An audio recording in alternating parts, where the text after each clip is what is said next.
大家好，我就是空调界里边最帅的男人，我叫空调小哥。今天来收3台空调啊。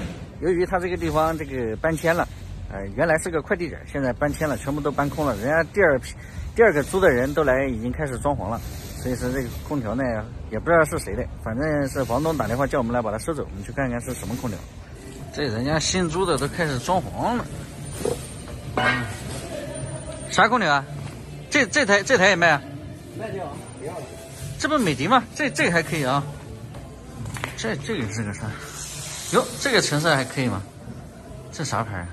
荣仕达不洗衣机吗？这屋里还有一个，这啥牌啊？中松。哎呦我天！这3个空调啊，唯一就一个美的还可以。这家伙美的吧，估计整回去也没啥用。橙色倒是挺新的，你看它这个一套，谈好了吗？谈好了。多少钱3台？1600块钱。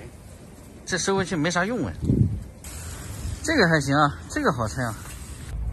这荣仕达还是 1.5T 的呢，22制冷气，定频空调。荣仕达生态空调，我的个乖，还生态呢，整个生态。荣仕达有洗衣机，有冰箱，空调接触的比较少啊。这家伙它其实这空调我看出来了，也是走的廉价路线啊，就是那个图便宜买这空调还行。空调拆好了啊，我来把这个盖子打开给你们看一眼，看一下为什么这个空调它那么便宜啊。马上揭晓答案给你们看。哎呀，看到没有？这就是市场上这种价格比较便宜的这种空调。这种空调一般出现在什么地方？工地或者出租房啊，就是这种定频空调，3花的4动阀啊，压缩机1层棉，这就是一个很普通的定频空调。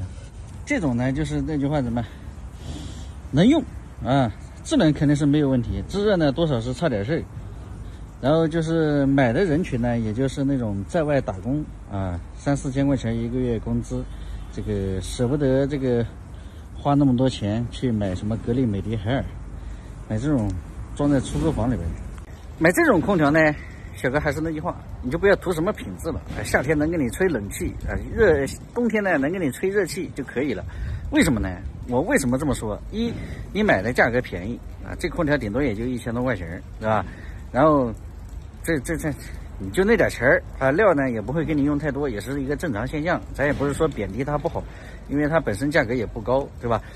如果是你出门在外，一个月就3、4千块钱，真正到了夏天炎热的时候，没有办法，那这租的房子又没有空调，你这个品牌新出的或者有的你都没听过，这种我们对保修啊就不好查认啊，有的可能有没有保修都是个事儿。任何时候、任何时代都永远逃不过那句话：1分钱1分货啊。夏天用用还行，当然这种空调呢肯定是进不了真正的家庭用户的啊。这种人家针对的人群呢，也就是出门在外打工啊，社会最底层的。你让他一个月让他挣个3、4千，他去买个格力、美的、海尔那种2、3千、3、4千，多少有点心疼啊。所以还是那句话，如果你问我推不推荐呢，其实我是不推荐这种空调的啊。出门在外打工可以，但是我建议你还是买那种品牌稍微亮一点啊。为什么呢？第一，这种售后更有保障，它的售后体系也更完整、更庞大。当这种售后群体比较庞大的时候，你真正出现问题的时候，它是可以给你解决的啊。如果你贪图便宜的话，还是那句话啊，1分钱1分货，没有贬低它，你就花了那么一点点的钱，你也不要指望有多高的期待啊。你问我推不推荐呢？我不推荐，但是你非要买呢，那是你的事儿啊。这空调还是2023年的3月份的机器，今年才买的机器，这才用了8、9个月啊，9月，这是12月份啊，用了9个月。这种空调卖的时候你就不心疼了，买的时候也便宜啊。今天的话题呢，我们也就扯到这里啊。如果换做你出门在外打工，你会不会选择这个空调？行吧，本期视频就到这里啊，喜欢的记得点个关注，我们下一期再见，拜拜。